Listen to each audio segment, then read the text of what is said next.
जों दुखु मोनदों प्रमद बर'आ हान्थु खरायनांदों गभर्नमेन्टनि सेराव। जेब्ला गहपुरखौ बिटिआरआव सोनो नागिरो बै समाव माखासे दैदेनगिरिफोरजों लोगोसे प्रमद बर'आ गभर्नमेन्टनि सिगाङाव बा सोरखारनि खाथियाव आन्थु खरायनांदों। दा गिदिरथार मोनसे बाथ्रा फोसावदों। तो लोगोफोर बे समाव नोंथांमोननि गेजेराव पलिटिक्सनि माखासे आपडेट शेयार खालामनो थाखाय नैबे भिडिअखौ लाबोनाय जादों। तो आसा खालामो नोंथांमोना भिडिअखौ जोबजासिम नायदों। नोंथांमोनाथ' नुगासिनो जोंनि बिटिआरआव माने बिसायख'थिखौ लानानै मोनफ्रोमबो दोलानो गोख्रोंनिफ्राय गोख्रों सांग्रांनिफ्राय सांग्रां जाबोगासिनो।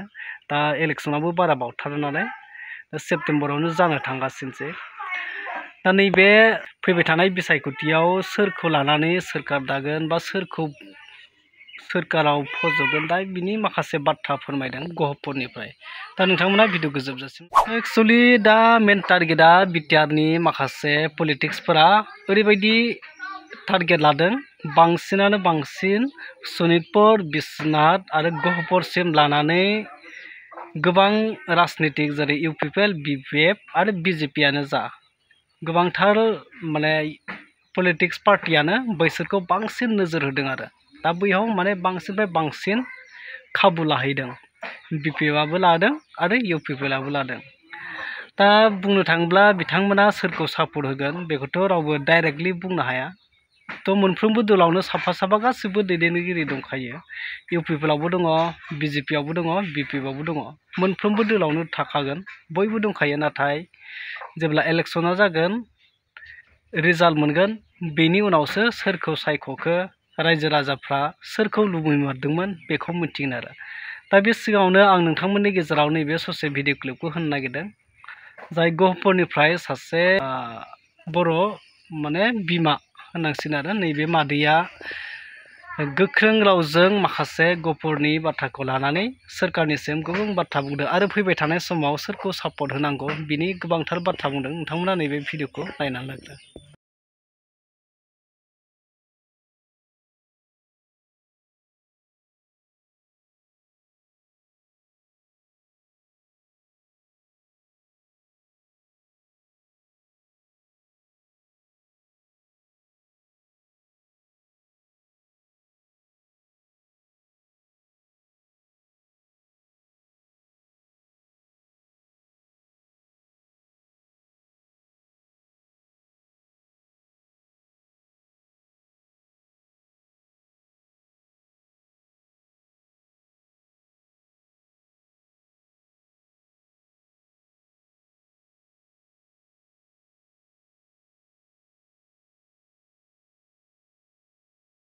अनगायै जों मालाबाबो बासायनाय नङा।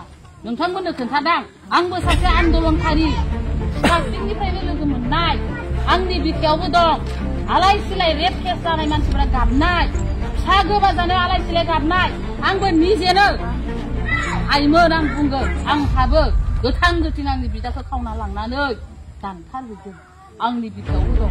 बेखायनो मैया जेब्ला बे बिटिआरखौ सोरबा दानथग्रा मानसि ओंखारदों होनबा जोंनि नेहाथारिया गाबदों हरखाबैनो गाबदों आंबो गाबदों। मानोना बे बर' जाथिया मानो दाबो सिनायनो रोङाखै रायजोफोरा इमसनेल जाफ्लांबाय दुखु दामोन। थारैनो नोंथांमोना नुबाय बेखौ लानानै गोबांथार बाथ्रा बुंदों। तो अब्लाथ' बेवहाय मा बाथ्रा बुंबावनो नोंथांमोना नुगासिनो ससियेल मिडियायाव निउसनि गेजेरजों फैबाय थानाय बिसायख'थिया बावथारला मोनफ्रोमबो दोलानो सांग्रां जागासिनो गोख्रैनिफ्राय गोख्रै। दा बिपिएफआबो सरकार दानायनि बोलो होदों, इउपिपिएलआबो सरकार दानो नाजादों, बिजेपिआबो जोंनि गेजेराव हाबसननो नाजादों। दा जोंनि काउन्सिलाव बिजेपिआबो सरकार दानायनि मोनसे खाबु लानो नागिरदों। दा बिनि सायाव मा बुंनो नोंथांमोना बयबो मिथिखायो। दा नैबे सासे बर' बिमा मादैया गहपुरनि सोमोन्दोखौ लानानै जे बाथ्रा बुंबाय बेवहाय नोंथांमोना मा बुजि मोनखो आं मा फोरमायनो सानो कमेन्ट सेक्सनाव थांनानै कमेन्ट खालामनानै फोरमायदो।